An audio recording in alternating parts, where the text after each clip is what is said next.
Pessoal, boa noite. Nosso tema é púrpuras. Eu, João Vitor e Rainar, a gente vai falar um pouquinho sobre os tipos, as causas, os sintomas, diagnóstico e tratamento.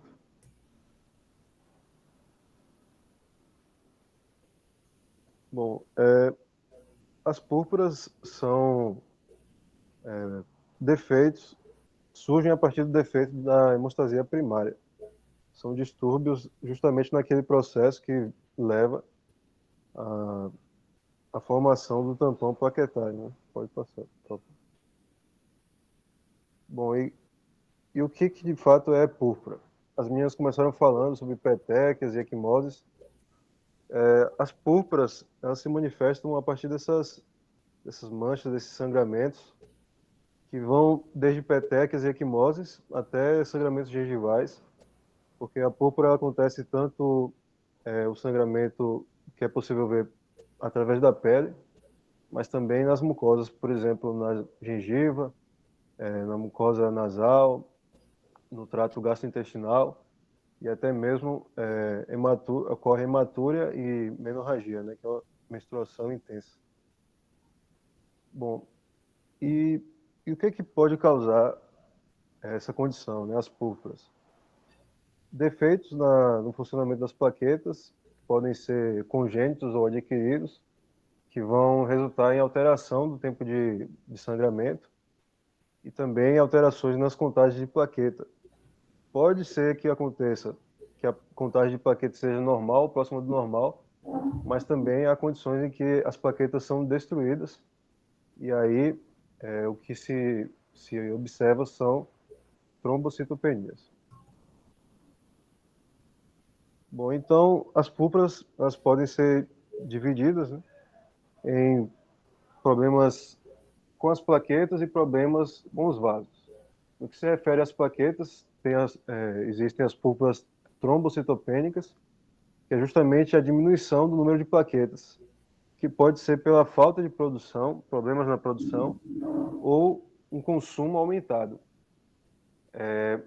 Nesses casos, a trombocitopenia é possível ser vista a partir do esfregaço de sangue periférico. Há situações em que o exame de medula óssea não é necessário, mas é possível fazer e tirar a dúvida se o problema se refere à, à produção de plaquetas ou se há algum problema posterior a isso. Muitas vezes acontece destruição de plaquetas ou as plaquetas têm algum problema que não consegue realizar a sua função. E isso pode ser de causas imunológicas ou não. Essas são as púrpuras trombocitopênicas e aquelas vasculares, que são justamente defeitos ou problemas na estrutura dos vasos, ou as plaquetas ali têm algum defeito que não consegue exercer a sua função.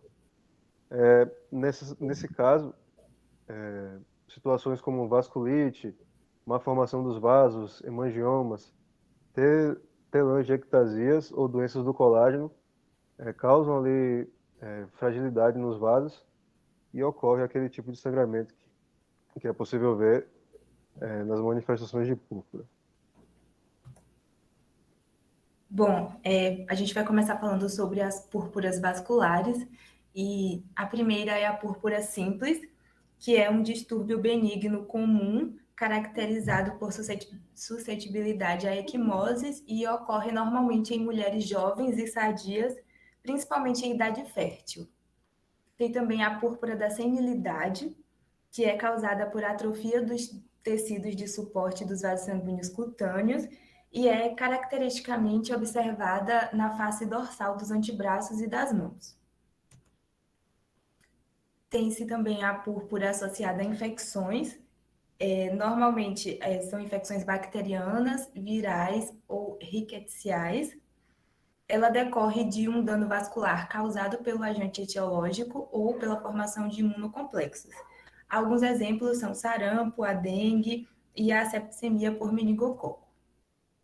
Tem também a síndrome de Renox-Schlein, é um distúrbio mais observado em crianças, às vezes após uma infecção aguda do trato respiratório superior, É uma vasculite mediada por IgA, que apresenta a erupção purpúrica característica, acompanhada de edema localizado e purido.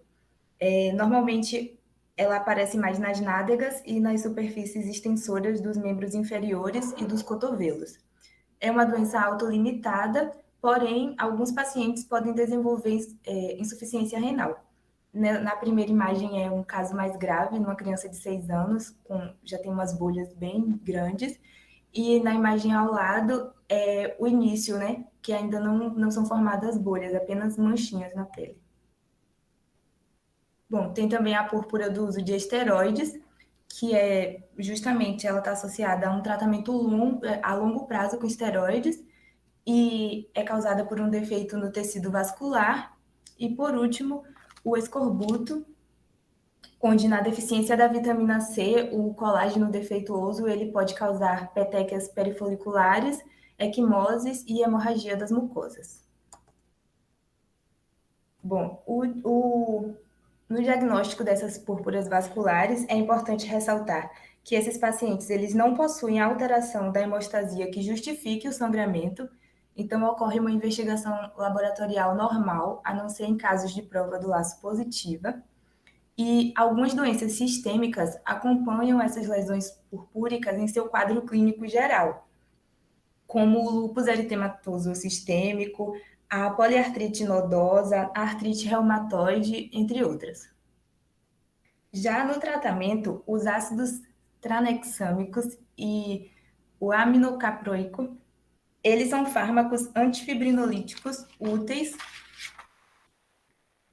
que podem diminuir o sangramento causado por doenças vasculares, mas eles são contraindicados em casos de hematúria, porque podem levar à formação de coágulos que obstruem as vias urinárias.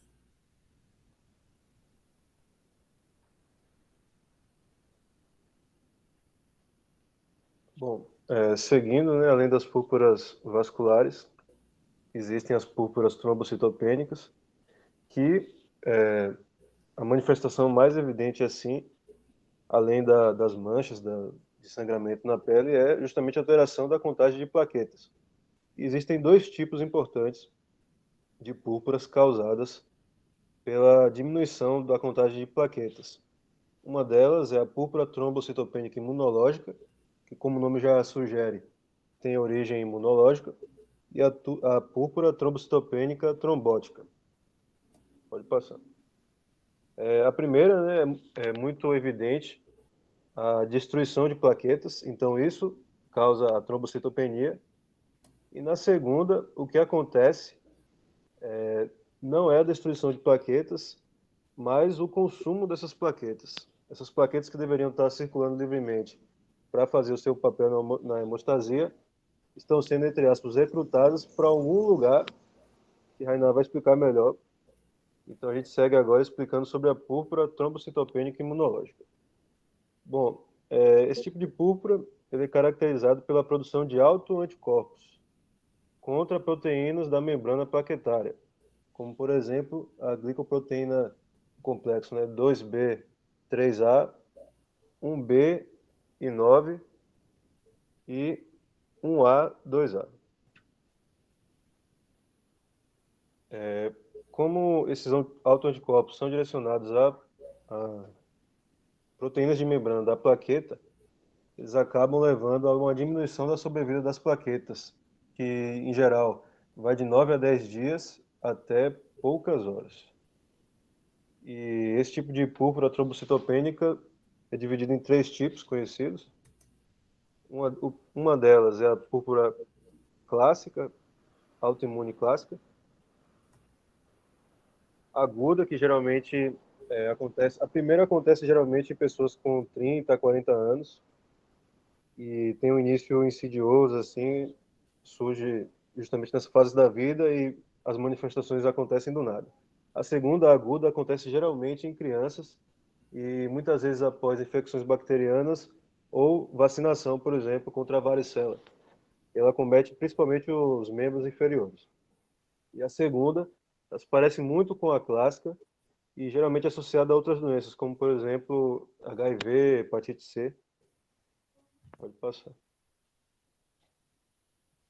Bom, e qual é a patogênese desse quadro de púrpura?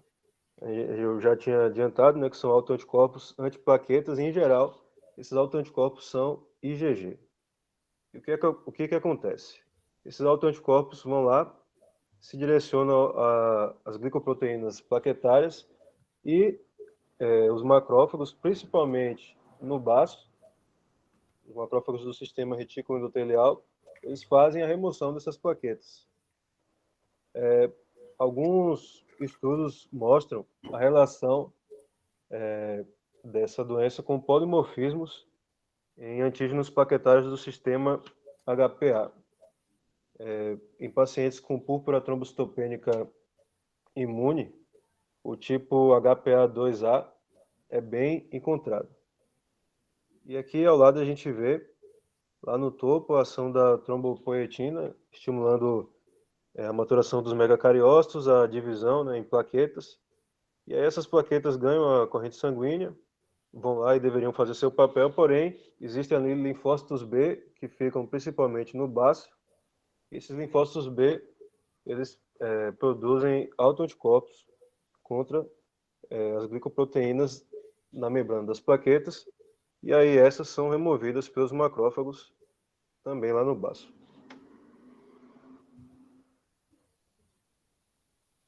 Bom, em especial a púrpura trombocitopênica clássica, como já havia falado, ela tem um início insidioso. Ela começa com petequias, aqueles pequenos pontinhos, pode evoluir para equimoses fáceis, menorragia, sangramento nas mucosas, nasal ou gengival, hematúria, que é a presença de sangue na urina, sangramento do trato gastrointestinal e pode acontecer, mas é raro, também no sistema nervoso central. Aqui ao lado a gente vê uma moça, você pode voltar um pouquinho? Isso. A gente vê essa moça aí, ela se chama Marília Lia. E depois eu recomendo até que procurem a história dela. Tem uma matéria do UOL que fala sobre a história dela com a doença, né, da PTI. E se vocês observarem, ela tem o olho direito vermelho, que é justamente sangramento em decorrência dessa doença. E além disso, no rosto e no pescoço, dá para ver que tem muitas petequias. E ela é uma púrpura trombocitopênica, né, contagem baixa de plaquetas, e ela relatou uma contagem de 2.000 plaquetas por microlitros. Depois eu vou colocar o link aí para vocês lerem. E ela teve todos esses sintomas. O início foi do nada, ela começou com equimoses na perna, achou que tinha sido em decorrência de algum exercício, depois começou com petequias, e aí ela suspeitou que havia algo errado quando o fluxo menstrual dela veio muito, muito forte. E aí depois disso ela começou a evoluir para sangramento nas mucosas, hematúria. Pode passar, por favor. Bom, e como é feito o diagnóstico? A contagem de plaquetas baixa, muito abaixo de 10.000 a 100.000 por microlitros, e um volume plaquetário médio um pouco aumentado. Por quê? Porque, assim como acontece em algumas anemias, os megacariócitos tentam compensar essa falta periférica de plaquetas, e aí as plaquetas acabam vindo com um volume um pouco aumentado, né? Justamente assim como acontece com os reticulócitos, né? Acontece também nesse caso, e aí as plaquetas ficam aumentadas, o volume aumentado. Bom, o esfregaço sanguíneo apresenta uma baixa de plaquetas grandes, porém sem alterações nas outras séries, nas outras células. Isso quando não há associação com alguma doença viral. O número normal, o aumentado de megacariócitos da medula óssea, ou seja, se o clínico tiver alguma dúvida, vê a trombocitopenia periférica, ele dá uma olhada na medula óssea e tem lá, em geral, os megacariócitos estão normais. Bom, e há também testes para a presença de anticorpos antiglicoproteínas, GP2B, 3A ou GP1B, porém esse teste não é muito utilizado. E também, em caso de suspeita de púrpura associada a alguma infecção, a realização de sorologia, né, para HIV, HCV, HBV, porém, o clínico deve entrar com tratamento mesmo antes do resultado da sorologia. E há também o teste de Cumbres, né, para ver se há anticorpos ali anti-eritrócitos. Bom, e como é feito o tratamento? O tratamento em geral é feito com corticosteroides, prednisona, 1 mg por quilo por dia, é bem usado. Fármacos imunossupressores, vincristina, ciclofosfamida, azatilprina. Agonistas da trombopoetina para estimular a trombopoese. Tem aí o L-trombopag e o homepostin. Também andrógenos, como o danazol, às vezes é utilizado, porém pode acabar conferindo traços masculinos à mulher. E também para pacientes RH positivo, a terapia com anticorpos contra o antígeno D tem sido usado porque acaba ocupando aqueles macrófagos lá que destroem as plaquetas com esses eritrócitos opsonizados com esse anticorpo. E caso a terapia não dê certo, pode ser realizada a esplenectomia. Em alguns pacientes também, caso a contagem de plaquetas seja muito baixa, é recomendada a transfusão de plaquetas e, por vezes, o transplante de célula-tronco, que é muito eficaz e leva alguns pacientes a uma remissão bem sucedida do caso. Além disso, alguns anticorpos monoclonais, como o rituximab, que é um anti-CD20, que vai ali atuar nessas células B que produzem esses autoanticorpos. E, além disso, altas doses de anticorpo intravenoso, que vão, além de atacar essas células B, vão também se ligar a esses anticorpos que atacam as plaquetas. E como eu havia falado, né, que essa púrpura trombocitopênica pode ser associada a infecções virais e não podia ser muito diferente a COVID-19. Esse aqui é um artigo que é um relato de caso de um paciente de 61 anos que apresentou a púrpura trombocitopênica imune após um quadro de COVID-19. Existem também alguns outros artigos relacionados a isso, e mais recentemente saiu um artigo também que relaciona a púrpura trombocitopênica imune à vacinação contra o SARS-CoV-2. Assim como acontece também em casos de vacinação contra a varicela, foi relatado também alguns casos de PTI após a vacinação contra a Covid-19.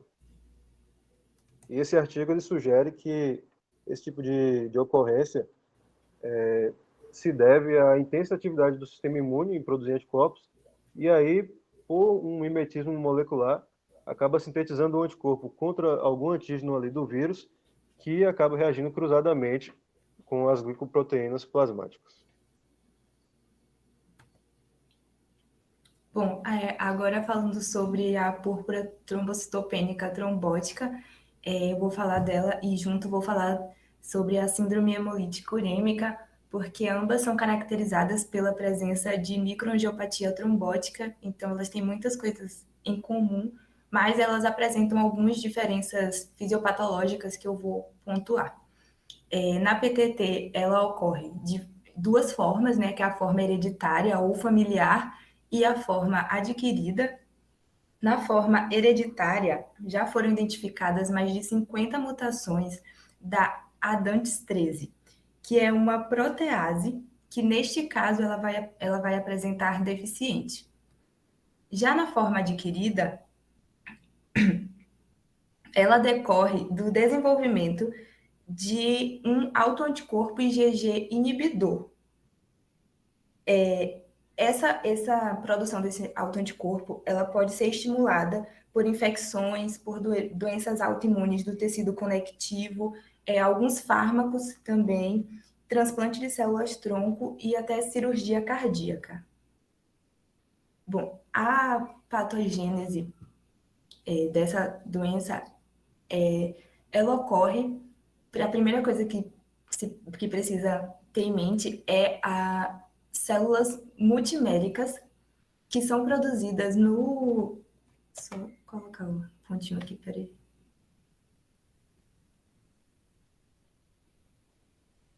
Aqui, células são produzidos multímeros na célula endotelial.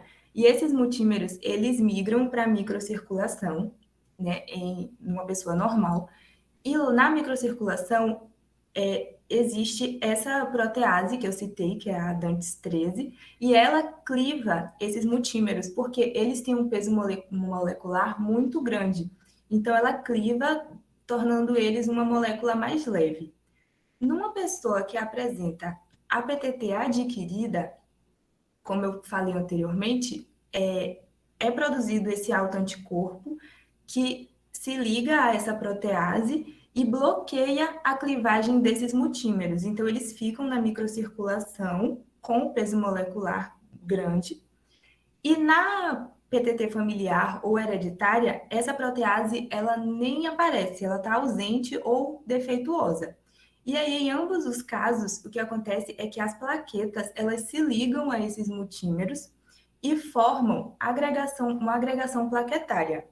Essa agregação plaquetária ela pode formar trombos grandes, oclusivos, e que são capazes de embolizar a microcirculação.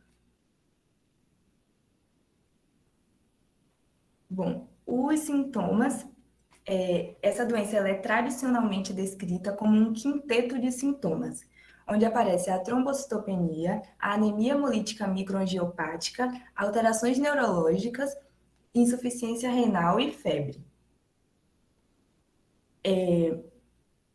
Também ocorre isquemia tecidual e infarto e até mesmo hemólise por conta das tromboses microvasculares.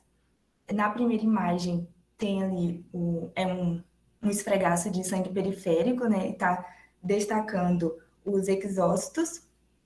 E na segunda imagem é um trombo plaquetário em um pequeno vaso cardíaco. Como eu tinha falado sobre a CHU, que tem algumas questões dela que diferem da PTT, uma delas são nos sintomas. Em crianças, normalmente o dano é apenas ao rim, e o paciente ele vai apresentar diarreia e, em alguns casos, convulsões epileptiformes. E essa doença, ela é causada normalmente por uma infecção por E. coli que possui a verotoxina 0157. Mas ela também pode ser causada por outros micro-organismos, principalmente a Shigella. Já no diagnóstico, quando o paciente ele apresenta trombocitopenia, esquizócitos e LDH elevado, já é sugestivo para PTT. Além disso, a Dantes 13 vai estar ausente ou significativamente reduzida no plasma, e os testes de coagulabilidade vão estar normais. E aí, voltando para a CHU, o que vai diferenciar é que os níveis da Dantes 13 nela vão estar normais. Bom, já o tratamento, o mais eficaz é a plasmaférese, que é o plasma fresco, congelado ou criossobrenadante. Isso remove os multímeros de alto peso e também os autoanticorpos.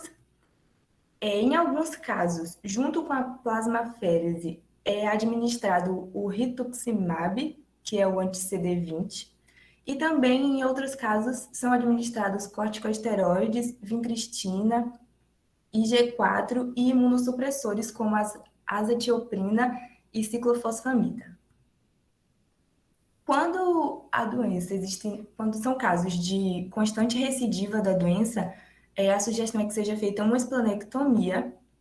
E nos casos da CHU, como eu tinha citado que o dano é no rim, o paciente ele precisa fazer hemodiálise e controle da hipertensão. É muito importante ressaltar que, tanto para PTT quanto para CHU, transfusões de plaquetas são contraindicadas. E aqui, para finalizar, a gente trouxe outras alterações plaquetárias que também resultam em púrpuras, porém não são trombocitopênicas. Todas elas têm um quadro clínico semelhante aos das púrpuras, com sangramento de pele mucosa, com equimoses aos pequenos traumas, com menorragias. E o diagnóstico delas também é baseado no quadro clínico de púrpuras, mas é importante ressaltar o tempo de sangramento, né? O teste de tempo de sangramento, onde o tempo de sangramento de Duck ele vai ser prolongado quando a alteração for muito grave, e quando a alteração for mais branda, só vai ser prolongado o DIV. Referência, obrigada.